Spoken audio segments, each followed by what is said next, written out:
It's probably one of the biggest smartphone releases of the year, and it's certainly one of the most anticipated.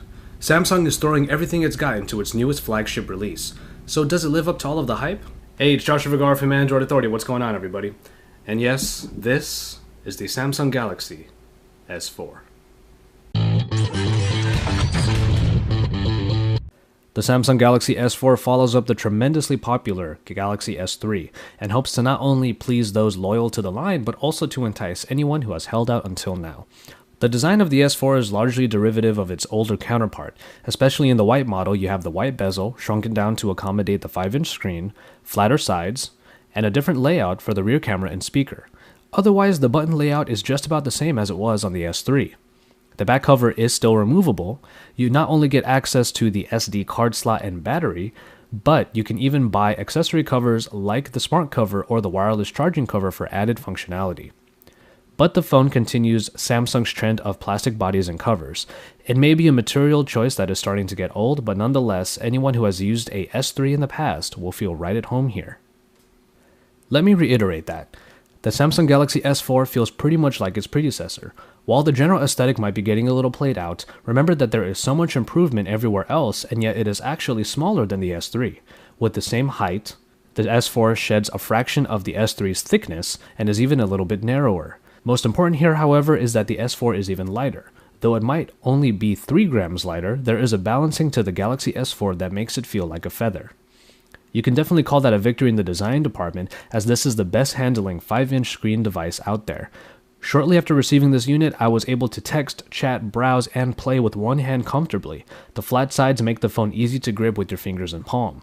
Any hand gymnastics typically needed for a 5-inch screen are at their least required when using this phone. Only rarely did I need to use my other hand to reach the very top left corner of the screen. Perhaps the most obvious improvement at first glance is the display. Samsung brought their Super AMOLED tech up to a 5-inch screen capable of 1080p resolution and 441 ppi. The result is one of the best displays on a smartphone, period. Not only is it easily viewable in almost any condition, it is also capable of some very steep viewing angles. The uber colorful TouchWiz UI benefits from the screen's high saturation, making colors pop out and basically punch you in the face. Reading anything on this screen is easy too, as text is incredibly sharp. Move under that screen and you'll find that the Galaxy S4 is among the fastest phones around. It has the quad-core Snapdragon 600 processor that is only currently found on about a few other devices and is a big leap from the S4 Pro. It is not the Exynos octa-core that we may have heard about, but this processor package definitely included in North American models is still an incredible performer. I was zipping through all elements of the UI and multitasking with no problems. A few tests in Antutu benchmark put the Galaxy S4 right around the very impressive 25,000 mark. Epic Citadel puts the tried and true Adreno 320 performance at very high ratings, and the 2GB are available for all of your multitasking pleasure. Hardware is what the Samsung Galaxy S4 has in spades. The speaker is no front-facing boom sound, but it is quite loud and is far from tinny.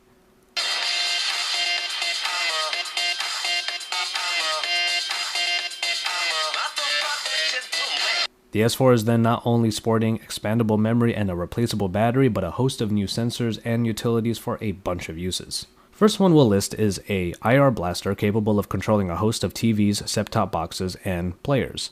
GPS, Wi-Fi, and Bluetooth are your standards, while NFC with S-Beam makes its return.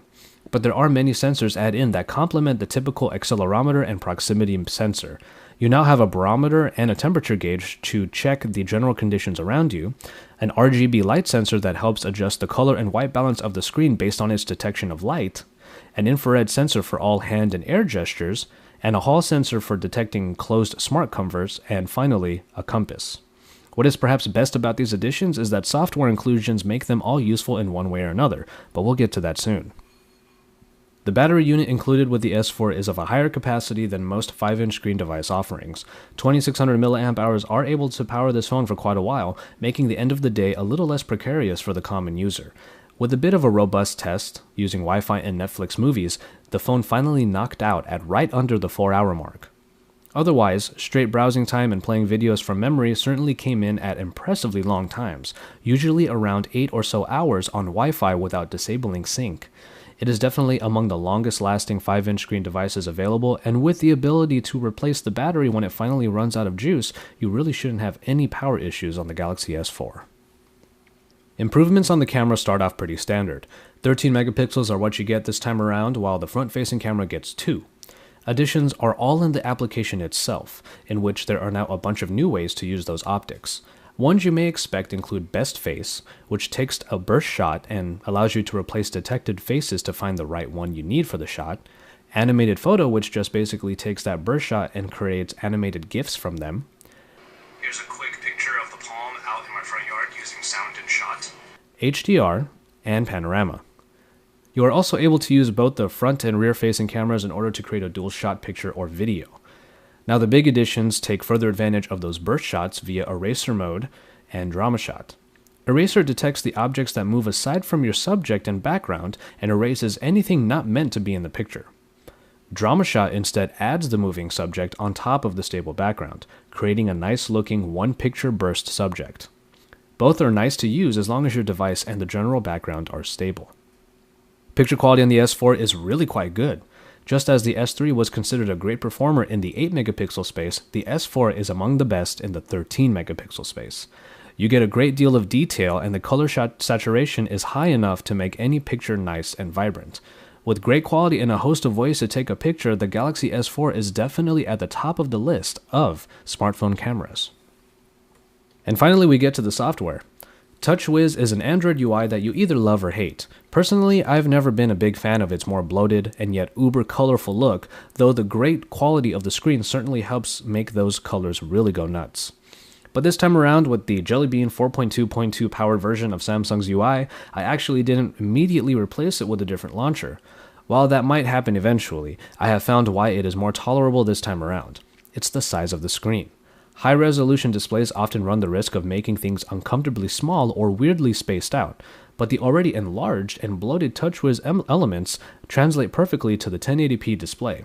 What you get is an easily accessible interface that, even with the smallest font size, is simple to navigate without having to squint or pinpoint. There are a number of new ways to get around in built-in applications.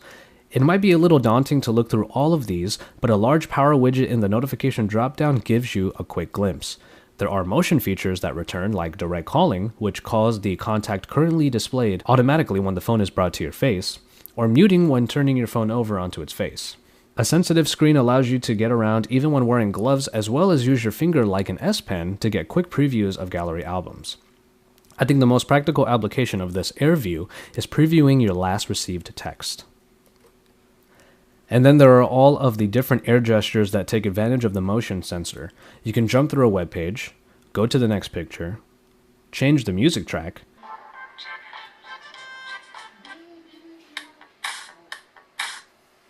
my favorite one is a quick info screen that pops up after you wave your hand.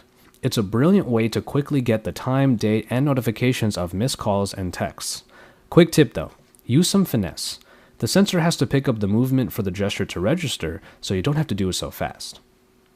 Smart Screen capabilities utilize the front-facing camera to detect if you're still looking.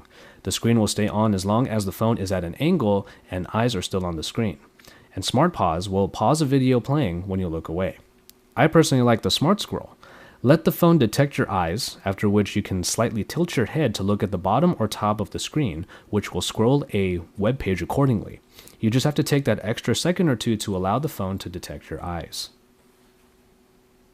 New apps included are the S Translator, which allows for voice and text translations among about a dozen different languages, Story Album, which puts your pictures together in a nice flipbook format, and Group Play, which allows you to connect to a bunch of other S4 devices to share pictures, documents, presentations, and music. While I don't have other units to demonstrate this right now, I can say it is a really cool feature, especially when you have 5 total devices put together and make every single one play one of the 5 channels of music.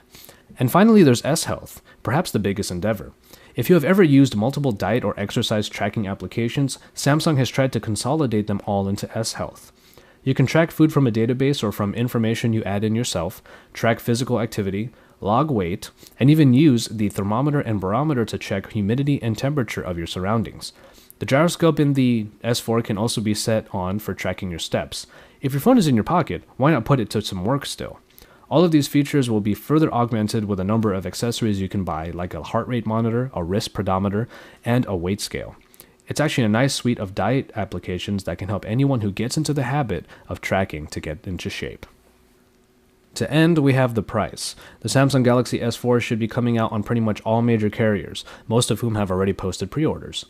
In America, it will be around $200 with a 2-year contract, while the uncarrier T-Mobile plan will ask for $150 upfront with $20 device payments each month for 2 years. With the Galaxy S4 slated to come out on just about any carrier, you will be able to get your hands on one no problem. Unlocked prices will likely get around the $700 US mark. And so, there you have it. I will say this, Samsung put a lot of work into making sure their S4 offers the most to its users. All of the sensors give many ways of performing tasks we've gotten used to doing with just our fingertips. Other features like group play and the camera additions are neat tricks that are fun to use once you find the time to use them. And S-Health will help anyone proactive enough to use it. And that's about the gist of the Life Companion Samsung Galaxy S4. It may not be particularly revolutionary, but it does get close to perfecting what is already in place, while giving you new alternative ways of how to do them. You're given choices on how to tackle pretty much any typical task, and if you don't want to use those particular features, well, you really don't have to. But just like Samsung, the company itself, it's all there for you, and one day you just might end up trying it out serendipitously or even out of sheer boredom, and then before you know it, you've fallen in love. For all the Samsung Galaxy S4 coverage, stay tuned to Android Authority YouTube channel and keep up with AndroidAuthority.com because we're your source for all things Android.